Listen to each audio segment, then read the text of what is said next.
बिस्मिल्लाहिर्रहमानिर्रहीम। अस्सलामु अलैकुम वरहमतुल्लाहि वबरकातुहू। औकात टीवी में अब्दुल जब्बार अंसारी आपकी खिदमत में हाजिर है। मैं इस वक्त नेशनल प्रेस क्लब इस्लामाबाद के सामने वाले लॉन में मौजूद हूँ और मेरे अक़ब में आप देख रहे हैं मोहम्मद आसिम खान, जो 5 साल से यहाँ अपने कोई ज़ाती मसाइल की वजह से सरापा एहतजाज हैं। तो आज उनके खैमे में डकैती हुई है और ये सारा वाक़या कैसे हुआ है ये हम पूछेंगे मोहम्मद आसिम खान से। अस्सलाम वालेकुम। जी वालेकुम अस्सलाम। आसिम, आज डकैती हुई है आपके खैमे में, तो वो कैसे है सारा वाक़या, सारी डिटेल बताएं ज़रा उस हवाले से। मैं जी मैं आज अपने खैमे के बाहर इधर बैठा हुआ था, अपने मोबाइल फ़ोन पे कुछ काम कर रहा था, तो 3 बंदे आए हैं जिन्होंने मुझ पर आकर हमला किया है। उनके पास डंडा भी था। एक का नाम जुल्फ़कार है जो ये करीबी वापडा का मुलाजिम है, और एक सिक्योरिटी गार्ड सलाउद्दीन है जो उधर ही सिक्योरिटी गार्ड ये पार्क में उसने डेरा लगाया हुआ है। और उनके साथ एक और बंदा भी था जिसका मुझे नहीं पता कि वो बंदा कौन है। इन्होंने मुझसे मोबाइल छीनने की कोशिश की है। मैंने उसमें आते ही कोई इस्लाम दुआ नहीं, कुछ आते हुए मोबाइल छीना। मोबाइल उन्होंने मुझसे छीनने की कोशिश की है जी। तो हाथापाई हुई है। उस दौरान मैंने मज़ामत की, मोबाइल नहीं छीनने दिया। तो ये कवर तो मेरे हाथ में रह गया, लेकिन उन्होंने मुझसे मेरा मोबाइल फ़ोन छीन लिया और जेब में जो मेरे पर्स में 15,000 रुपये थे वो भी वो छीन कर मुझसे ले गए। पर्स भी ले गए? जी पर्स भी ले गए। तो जुल्फ़कार जो था वो मेरे साथ दस्त अंदाजी करने में मसरूफ़ था। उसने मोबाइल फ़ोन और जो नकदी थी वो सिक्योरिटी गार्ड सलाउद्दीन को दी, जो मौके से लेकर वहाँ से फरार हो गया। अच्छा। उसके साथ जो दूसरा बंदा था वो भी भाग गया। इसके बाद हमने पुलिस को कॉल किया। कुछ और राहगीर गुजर रहे थे, उन्होंने मिलकर उसको काबू कर लिया। वो डंडा भी कब्जे में ले लिया।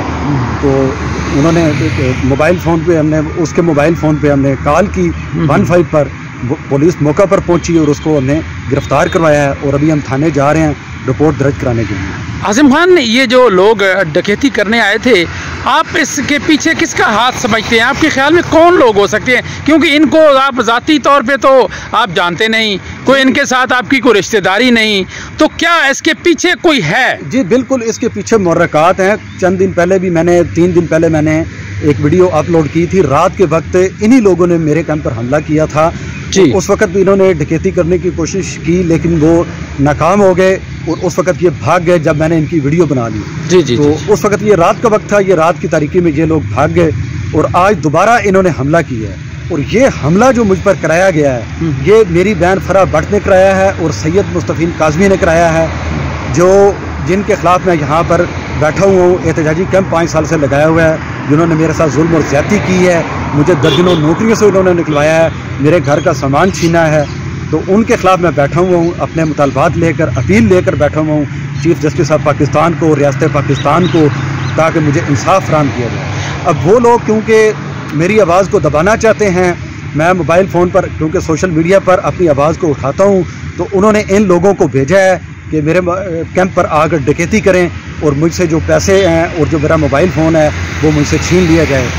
इस तरीके से वो आज आए और उन्होंने वारदात की, ये डकैती की और मेरा मोबाइल फ़ोन और नकदी छीन कर वो ले गए। आसिम, आपके खैमे की तरफ चलते हैं, ज़रा इसकी हमें डिटेल बताएं कि इसमें क्या मतलब नुकसान उन्होंने किया है। जी हम खैमे में आ चुके हैं। आसिम खान, बताइए हमें जी क्या यहाँ वो जुल्फ़कार जो था लड़ते लड़ते वो मेरे खैमे के अंदर आ गया। जी। वो जो तीनों थे उन्होंने खैमे के अंदर आकर मुझे तशद्दुद का निशाना बनाया। जी। और ये तोड़ फोड़ के मनाजर आप ये खैमे के अंदर, ये इसकी छत सारी टूट गई है। ये देखें जी खैमे की, ये देखें जी, ये देखें सारी छत जो है, ये छत ये बड़ी मुश्किल से इन्होंने बनाई थी जी। ये टूटी है और बाकी सामान भी ये तोड़ फोड़ भी किया है उन्होंने, ये टूटे हैं। और ये सामान जो ये देख लें, ये बर्तन, ये थर्मोस था, ये भी टूटा है और काफ़ी सारी चीज़ें ये टूटी हैं क्योंकि एक डकैती की वारदात थी जिसको राहगीरों ने मेरे साथ मिलकर वो नाकाम बनाया है और उस डकैत को पुलिस के हवाले नाकाम तो आसिम हम नहीं कह सकते, जब उन्होंने डकैती तो कर ली, नहीं डकैती, वो फ़ोन भी छीन लिया, मोबाइल फ़ोन, उन्होंने आपके नकदी भी छीन ली, तो इसको नाकाम कैसे कहेंगे? उस हद तक उन्होंने कामयाब कर लिया है कि मेरा मोबाइल फ़ोन और नकदी छीन कर वो ले गए उनके 2 साथी। लेकिन उनका एक साथी जो कि भागा हुआ जा रहा था, तो ये सामने ही अंडरपास है, वहाँ से 2 राहगीर मोटरसाइकिल पर गुजर रहे थे, तो उन्होंने ये दीवार से जंप लगाकर उस शख्स को वहाँ से काबू किया है। ठीक है, वो आगे खंबे के पास जाकर उसको पकड़ा है और उसको पकड़कर उन्होंने काबू कर लिया। इसी असना में कुछ और लोग भी आ गए और उन्होंने उस डकैत को, जिसका नाम जुल्फकार है शायद, उसको पकड़ लिया, उसको काबू कर लिया। और साथ ही उन्होंने अपने मोबाइल से पुलिस को कॉल की और पुलिस मौके पर पहुंची और उसको गिरफ्तार कर लिया। पुलिस ने कोई आपको तसल्ली दी है, कोई उम्मीद दिलाई है इंसाफ की? जी, पुलिस ने कहा है कि इंशाल्लाह आपको इंसाफ मिलेगा, आप थाने आ जाएं अपनी दरख्वास्त लिखकर और इनके खिलाफ बाकायदा जो कानूनी कार्रवाई है वो होगी। ये मेरे कैंप पर हमला कर रहा है, ये वापडा का मुलाजम, ये इसकी गुंडागर्दी देखें, ये वापडा का मुलाजम, ये इसकी गुंडागर्दी देखें, ये मेरे कैंप पर हमला कर रहा है, ये देखें, ये वापडा का ये मुलाजम, ये गुंडागर्द नासर, ये देखें, ये गुंडागर्द नासर, ये मेरा कैंप है नेशनल प्रेस क्लब इस्लामाबाद के सामने, और ये इसने मेरे कैंप पर हमला किया है। ये आप देख रहे हैं, ये जा रहा है अभी चाइना चौक की तरफ, अपने दफ्तर की तरफ जा रहा है। ये गुंडागर्दी ये वापडा वालों की, ये देखें, ये अब लोगों के कैंपों पर भी हमला करते हैं, प्रेस क्लब के पास आकर ये गुंडागर्दी करते हैं। इस मेरी वीडियो को ज़्यादा से ज़्यादा शेयर करें, बहुत शुक्रिया। ये देख लें, ये तोड़ फोड़ ये वापडा के मुलाजम ने की है, जो वीडियो आपको मैंने उसकी दिखाई है। ये देखें, ये सारी तोड़ फोड़ ये इस वापडा के मुलाजम ने की है।